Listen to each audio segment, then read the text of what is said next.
Peut-on apprendre la capoeira sans bouger de chez soi? Quand on commence à se poser cette question, on a une peur qui est légitime. C'est-à-dire que, a priori, laisser une personne apprendre la capoeira sans l'aide d'une personne qui a la connaissance, qui a de l'expérience, et, et tout seul dans des conditions pas forcément adéquates et pas forcément favorables, et ben ça va laisser place à du n'importe quoi, ça va laisser place à beaucoup d'erreurs. On n'aura pas forcément le résultat escompté. Et en vérité, en fait, aujourd'hui, nous avons tous les moyens, pas forcément avec l'arrivée d'Internet, mais même avant Internet, il y avait possibilité d'apprendre la capoeira tout seul. C'est-à-dire que je pouvais très bien regarder une cassette VHS, par exemple, ou bien même un DVD, et avec l'aide de ces DVD, je pouvais reproduire, tel un robot ou un singe, en fait, les mouvements que je voyais à l'écran. De même que je pouvais tout aussi bien écouter un CD ou bien des cassettes, hein, pour les plus jeunes qui n'ont pas connu, ces technologies. Et je pouvais très bien écouter des CD, des musiques de capoeira, sans forcément avoir devant moi une personne qui connaisse les musiques de capoeira. Il me suffisait d'avoir un CD avec les musiques, avec les chants et avec les paroles écrites. De même que je pouvais très bien aussi avoir un livre avec les détails qui sont écrits, les postures des mouvements qui sont détaillés, qui sont explicités de manière à ce que je puisse, moi, les reproduire tout seul. Donc en fait, ces moyens-là, ils existent, ils étaient présents, sauf qu'il fallait une volonté énorme pour pouvoir le faire tout seul. Aujourd'hui, c'est beaucoup plus facile. Aujourd'hui, sur Internet, il y a des plateformes qui aident beaucoup, comme Facebook, comme YouTube, comme iTunes par exemple, si j'ai envie d'écouter de la musique. Et du coup, ça va réduire la difficulté pour pouvoir apprendre la capoeira sans bouger de chez soi. Alors là, le but de la vidéo, c'est pas de savoir si c'est bien ou mal. Okay, ça, c'est à toi d'en juger. Je pense que c'est à toi de faire ce travail-là et à tous les capoeiristes de faire ce travail-là. Mais c'est de bien comprendre en fait quels sont les enjeux, quels sont les avantages et les inconvénients de ce système-là, et surtout de savoir est-ce que demain ce système-là va se généraliser ou pas. Et il faut savoir que, la question qu'on se pose par rapport à la capoeira, elle est déjà arrivée dans un domaine qui est le lancer du javelot. Le champion du monde olympique, le dernier champion du monde de 2015 du lancer du javelot, il a appris à lancer du javelot uniquement en regardant des vidéos de YouTube. C'est-à-dire qu'il n'a pas été suivi par un coach. Il n'a pas été suivi par un entraîneur qui lui était dédié. Il a tout appris sur YouTube en remplaçant son javelot par des bouts de bois. By then, nowhere in Kenya you can have a place for javelin training. I didn't have any coach. I was doing training alone. I saw it as like life was going against me. It was the lowest point of my life.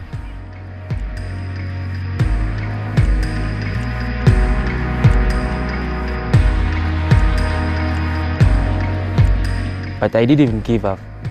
Something came into my mind to watch the YouTube videos. I could go to the cyber, look at the great javelin throwers, see what they do in their normal training. And I will come and practice the following day. When you don't have the facilities, you try on yourself to improvise what you have. The past few years when I was doing training alone, it's a big challenge. But now I have partners, we train together. It makes your training easy and it's fun. I like being with them. En fait, le plus important en fait qu'on remarque, c'est que les gens qui vont apprendre, il y a un avion qui passe, je laisse passer. Les gens qui vont apprendre la capoeira en général tout seuls, c'est pas parce qu'ils ont le choix. C'est en général parce qu'il n'y a que cette possibilité pour eux d'apprendre la capoeira. Et ça va en fait, c'est un cas qui est réservé uniquement aux nécessiteux. C'est-à-dire que, par exemple, si je suis loin et que j'ai des conditions géographiques difficiles, ça peut être par exemple si je suis en Océanie ou si je suis en Afrique, perdu, tout seul, si même j'ai des moyens logistiques qui sont assez compliqués pour rejoindre un groupe de capoeira dans telle ville ou pour rejoindre un professeur qui est situé, je sais pas, à plusieurs kilomètres et que j'ai pas les moyens de pouvoir d'aller régulièrement à ces cours, je serais bien content de trouver quelconque support pour pouvoir apprendre la capoeira, pour pouvoir continuer mon apprentissage malgré le fait que physiquement, géographiquement et logistiquement, je sois incapable de pouvoir la pratiquer dans des conditions, je dirais, normales. Et en fait, moi, comment j'ai commencé la capoeira, j'ai commencé la capoeira en 2004, mais en fait, moi, j'ai découvert la capoeira non pas en regardant une roda, mais non pas en allant dans un parc, en promenant, j'ai vu des capoeiristes. Non, non. La première fois que j'ai vu de la capoeira, c'était en VHS. Parce que j'avais regardé le film Only the Strong euh, avec, euh, avec le capoeiriste, enfin avec l'acteur Marc Dacascos. Et donc en voyant cette vidéo, en regardant ce film, j'ai eu la volonté, j'ai eu l'envie de pratiquer la capoeira parce que ça me plaisait, parce qu'il y avait ce côté à la fois physique, à la fois musical, et puis à la fois, voilà, ça travaillait le côté souplesse. Et donc à ce moment-là, j'ai essayé de reproduire. Je pense qu'on l'a tous fait quand on regardait des films d'arts martiaux. Juste après un film, on essaie de reproduire ce qu'on a vu à la télé, ce qu'on a vu à l'écran. Et là, ce qui s'est passé, c'est que j'ai essayé de reproduire, tant bien que mal. Et à ce moment-là, en fait, donc mon père m'a demandé, donc j'ai regardé le film en 2001, 2002, et donc 2 ans après, mon père m'a demandé, écoute, je vois que tu fais des acrobaties, des choses, est-ce que tu veux faire un sport cette année? Et là, j'ai demandé à faire la capoeira. Et c'est comme ça, en fait, que j'ai commencé la capoeira. C'est par le biais d'un support, euh, qui est en l'occurrence la vidéo, une cassette VHS, que je me suis mis à faire la capoeira. Et en fait, sans la VHS, peut-être que je serais pas là en train de faire les vidéos expliquant la capoeira. Peut-être que j'aurais jamais eu l'idée de faire ce blog. Peut-être que j'aurais même jamais fait de la capoeira si jamais j'avais pas eu l'opportunité d'avoir cette cassette vidéo.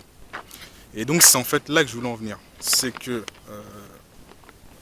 je pense que les personnes qui vont se mettre à apprendre la capoeira tout seul, de manière un peu autodidacte, c'est pas parce qu'elles ont le choix, c'est pas parce qu'elles vont préférer plutôt le faire tout seul plutôt que d'aller voir un professeur. Au contraire, je pense qu'elles le font parce elles le font par nécessité, elles le font parce que c'est une question de vie ou de mort pour elles quasiment. Et que l'envie est beaucoup plus forte. Et à ce moment-là, une fois qu'elles auront appris le maximum de ce qu'elles peuvent en tirer de ce support, on va dire, de,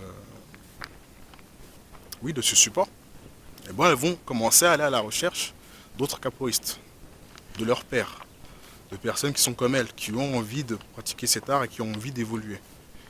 Et naturellement, elles vont aller à la rencontre d'autres capoeiristes, elles vont aller rencontrer, dans ce cas-là, des personnes qui connaissent, des professionnels, on va dire. D'accord? Donc c'est un petit peu ça. Aujourd'hui, on a une ère où la distribution et les moyens de communication sont devenus une commodité. C'est-à-dire que maintenant, n'importe qui peut... C'est-à-dire que la presse est devenue quelque chose de la presse,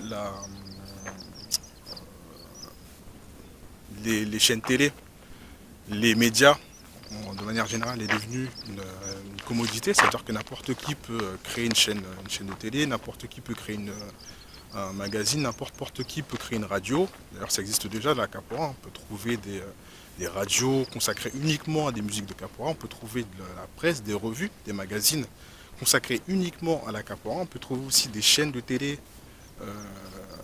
qui vont parler que de capoeira. D'accord? Donc ça existe déjà. Et tous ces moyens vont permettre en fait aux capoeiristes, non pas aux connaisseurs, mais aux débutants, premièrement de la découvrir, si jamais c'est pas fait, mais par ailleurs aussi de continuer à faire de la capoeira, même si à l'instant T, ils ne peuvent pas la pratiquer. Okay. Donc voilà, c'était la 4e vidéo du défi 30 jours apprendre vidéo. C'était sur peut-on apprendre la capoeira sans bouger de chez soi. Je te dis à bientôt et à demain pour de nouvelles vidéos. N'oublie pas de partager la vidéo. Allez, ciao.